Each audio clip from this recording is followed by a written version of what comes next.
Bonjour à tous et bienvenue sur la chaîne de la secte. C'est Santora et aujourd'hui je vais vous parler d'un sujet que j'aime beaucoup sur Dofus Touch, c'est l'élevage.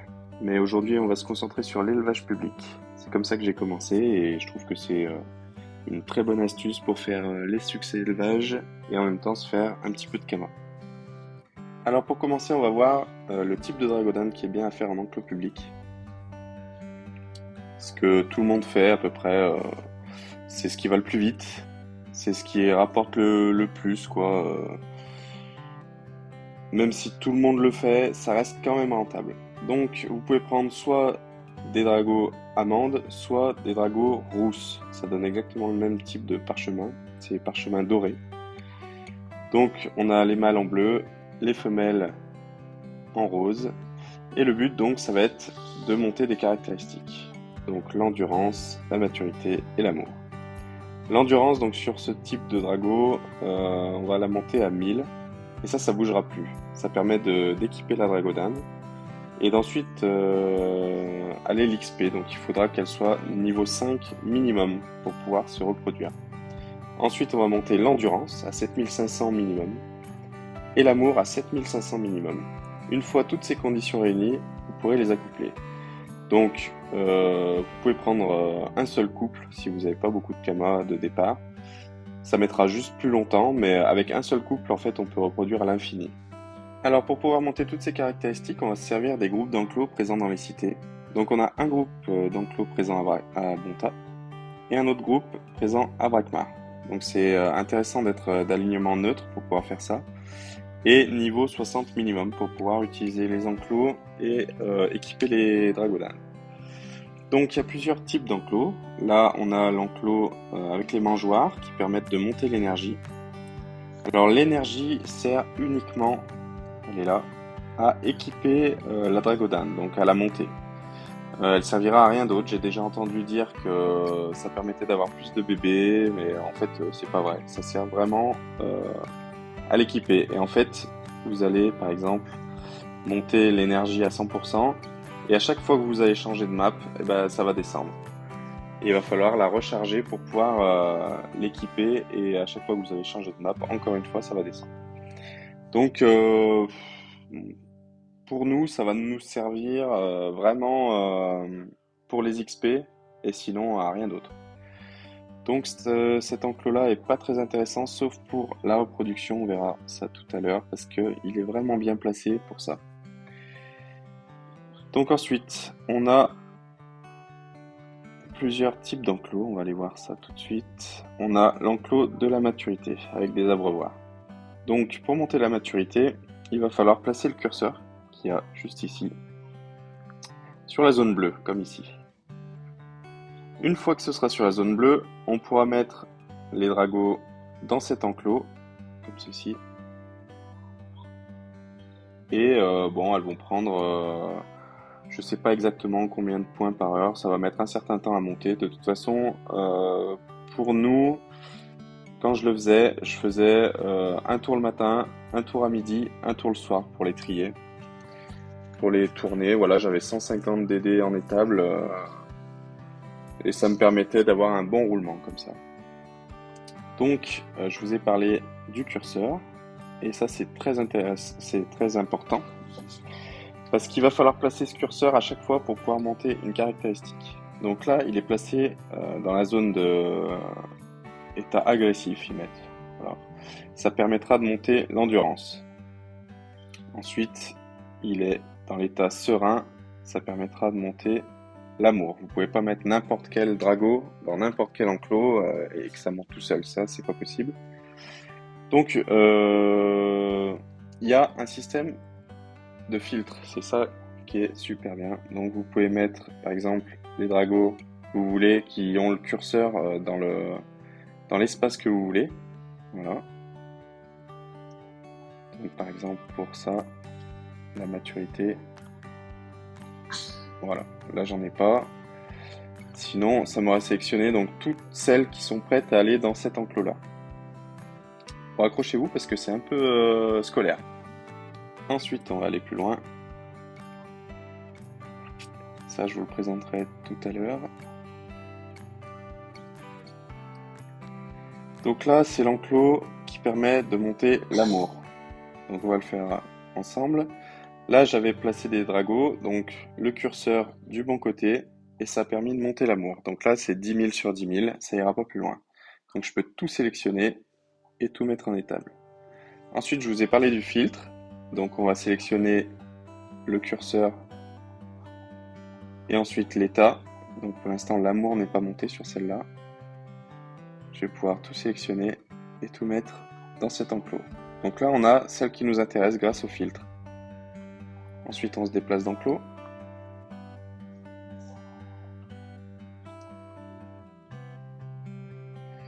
Là, j'avais placé des dragos avec le curseur du bon côté et dans le bon enclos, donc ça a monté l'endurance à fond. On va encore sélectionner avec le filtre et on va pouvoir tout mettre dedans. Alors, moi, je sais qu'elles vont pas se reproduire toutes seules.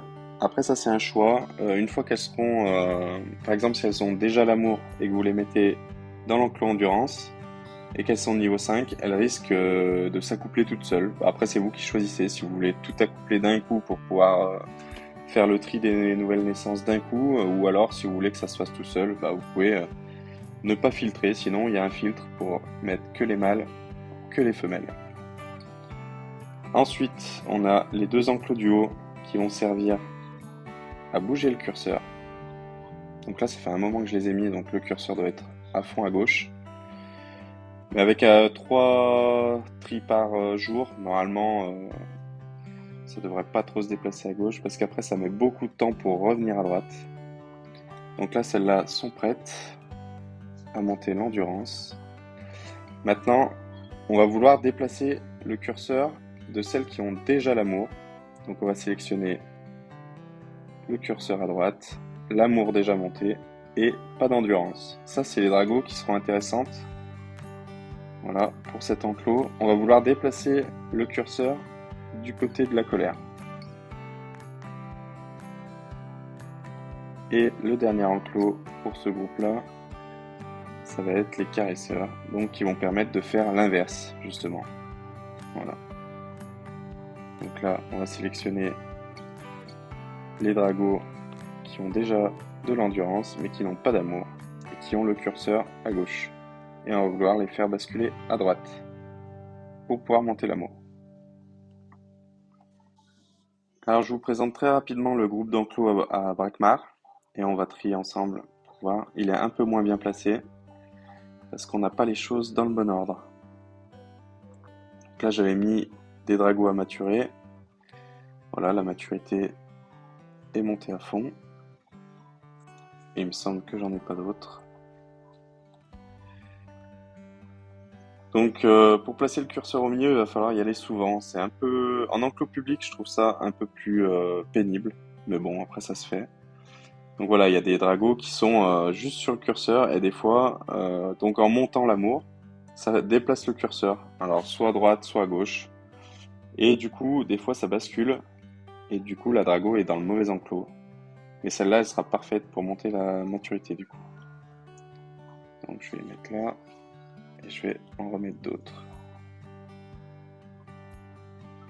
Donc avec 10 places, ça permet vraiment de brasser beaucoup de dragos. Depuis la mise à jour, l'élevage en enclos public, c'est vraiment très intéressant. Donc là, c'était les caresseurs. On va... Voilà, j'en ai plus. Ah oui, si, j'en ai, mais en fait, les enclos sont pas hyper bien placés. Donc ça fait faire un aller-retour à Brakmar en plus. C'est-à-dire que c'est celle-là qu'il va falloir que je mette à droite. Voilà.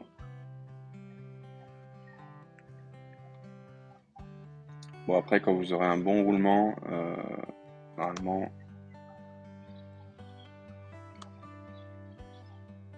vous pourrez placer d'autres dragos.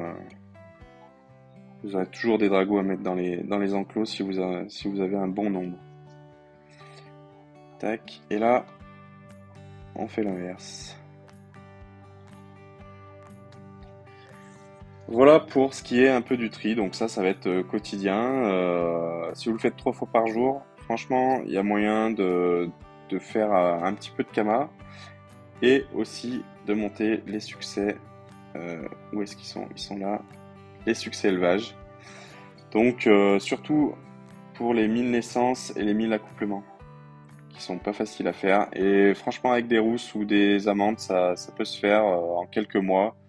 Et en plus de ça, vous aurez quelques kamas au lieu que ça vous coûte des kamas. Voilà, et pour les succès génération, bah, vous me contactez et puis on s'arrange.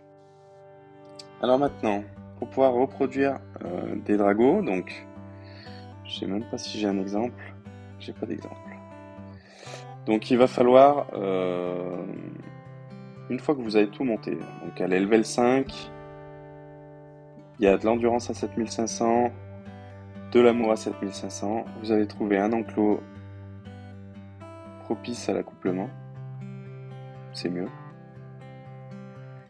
Il me semble que celui-là était pas mal. Oui, celui-là est pas mal.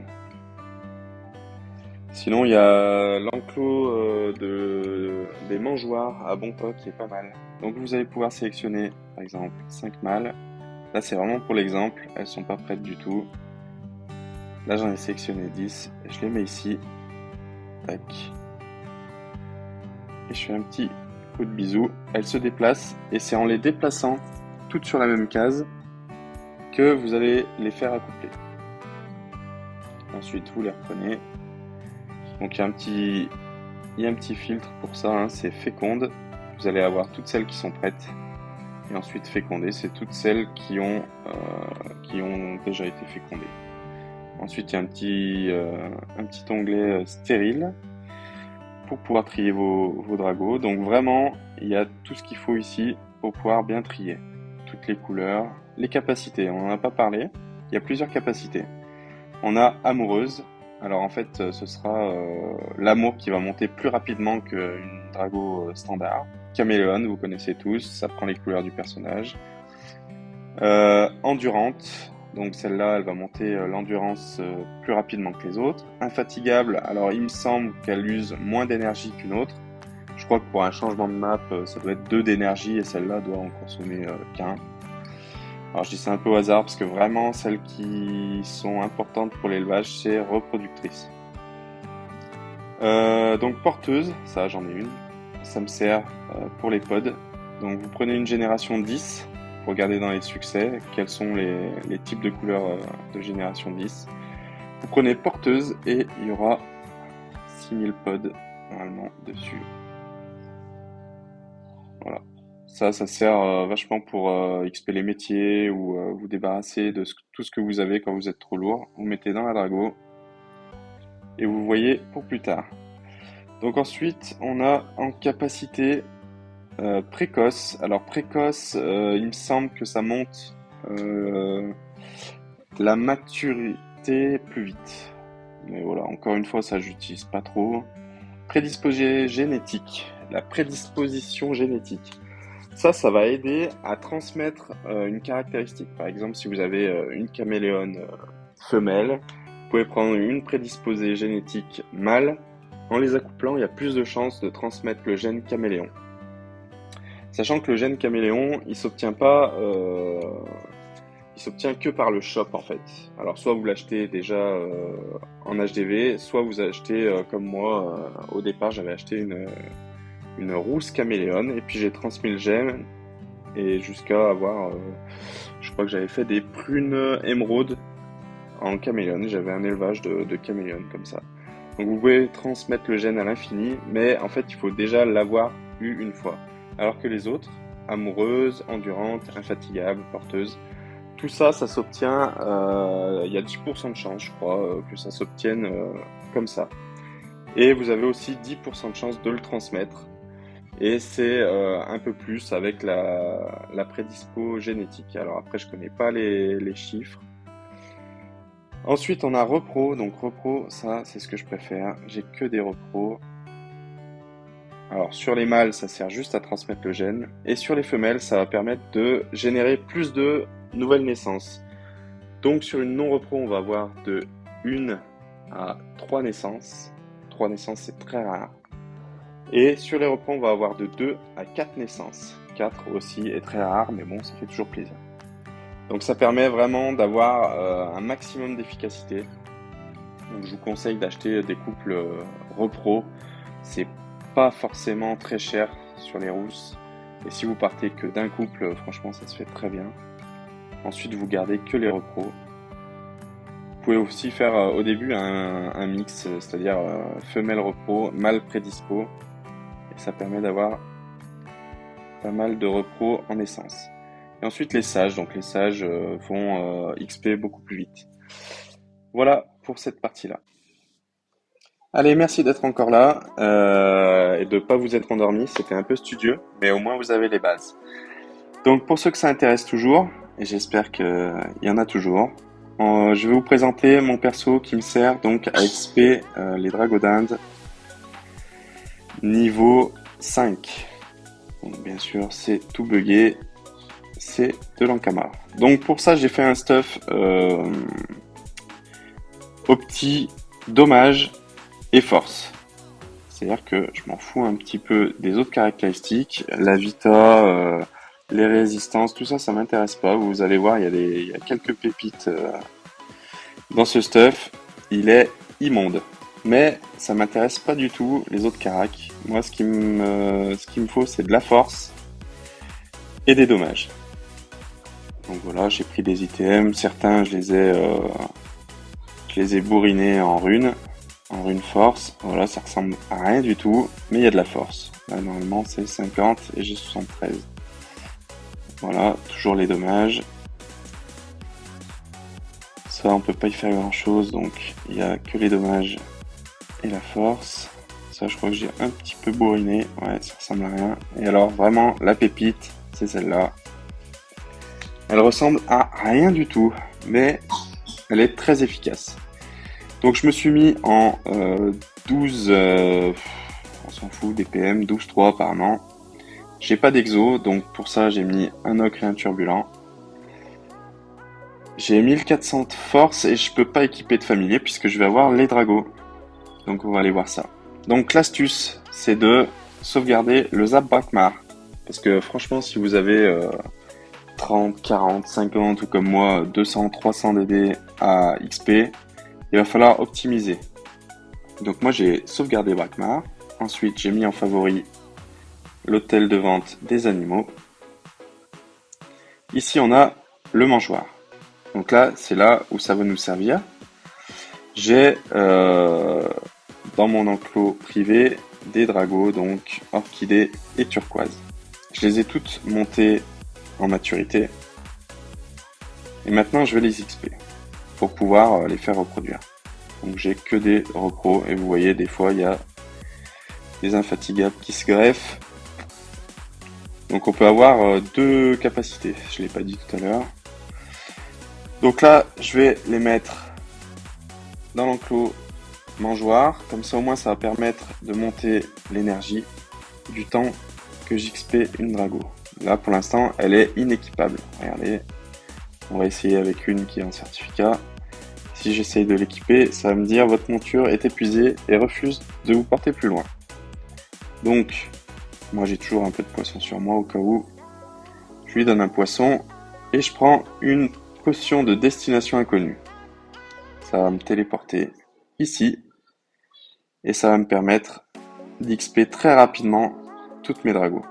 Donc là j'en ai 35 de mémoire à XP.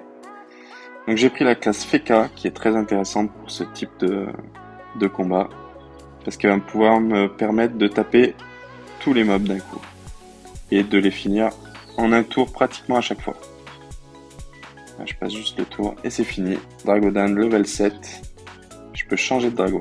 Donc ça va être mon parcours classique que je vais répéter à l'infini. Tant que j'ai des dragos, là vous pouvez mettre l'emote pour dégager un peu la vue de l'enclos. Ensuite, il suffit de prendre une drago qui est dans l'enclos, de la glisser. L'autre s'installe dans l'étape tranquillement. Et voilà, vous allez pouvoir enchaîner. Donc avec ce type de personnage, on va pouvoir pratiquement établir des records de vitesse. Ça dépend comment ils sont placés, mais là il va falloir être un petit peu malin. Donc là, ça me permet de taper les deux du bas, taper celui-là. Et là, des fois, alors ça, c'est pas toujours que je finis tour 1, c'est assez souvent quand même. Donc là, j'ai mis 13 secondes parce que j'ai pris mon temps. On va vraiment faire cette boucle tout le temps et vous allez voir, plus vous allez pratiquer et plus ça va aller vite. Hop, le stuff rapide, ça va plus vite. Alors là, vraiment, là, c'est un record de vitesse. Là, c'est comme ça.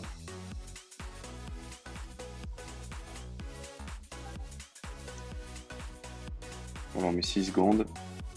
Quand ils sont bien placés, on met vraiment très très peu de temps. Et voilà, la boucle est à faire à l'infini. Bon, alors après, évidemment, j'ai créé ce stuff spécialement pour ça parce que j'ai énormément de dragos à XP. J'ai un élevage d'entre 3 et 4000 dragos d'Inde.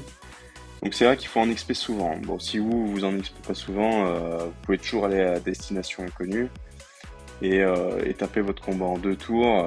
Si vous avez 30 à 40 dragos d'Inde par semaine, c'est pas la mort non plus. Mais comme en ce moment j'en XP environ 300 par semaine, c'est vrai qu'il me fallait un stuff adapté. Après, ce qu'il faut savoir, c'est que certains éleveurs payent 10 000 kamas par drago d'Inde. Donc ça peut être aussi intéressant comme astuce kama d'XP des dragos pour des éleveurs. Voilà, ils vous confient un certain nombre de dragos et vous allez les XP. Donc ensuite, vous voyez en bas, c'est marqué reproduction 0/20. Donc en fait, une fois que vous les avez accouplées 20 fois, elles deviennent stériles. Et vous pouvez les transformer en parchemin. D'ailleurs, on va aller voir ces parchemins ou échanger les dragos d'Inde. Donc vous allez au château. Donc une fois au château, il suffit d'aller une map à droite, une map en haut. Là vous avez un PNJ à qui vous pouvez changer les montures. Donc là je vais pas le faire parce que c'est des montures que j'ai à XP pour mon élevage. Et vous voyez c'est une par une, donc si vous avez un gros élevage, ça peut prendre du temps. Chaque couleur correspond à un type de pare-chaud. Je vous partagerai le tableau à la fin de quelle couleur de Dragodin correspond à quel type de parchemin. Comme ça au moins vous serez paré pour commencer l'élevage. Il me semble que c'est tout bon. Je vous remercie de m'avoir suivi, j'espère que c'était pas trop chiant et que vous n'êtes pas tous endormis. En tout cas, l'exercice n'était pas facile. J'espère vous retrouver bientôt pour un autre type de vidéo et n'hésitez pas à aller consulter l'autre vidéo en ligne du Yop Yensid. À bientôt.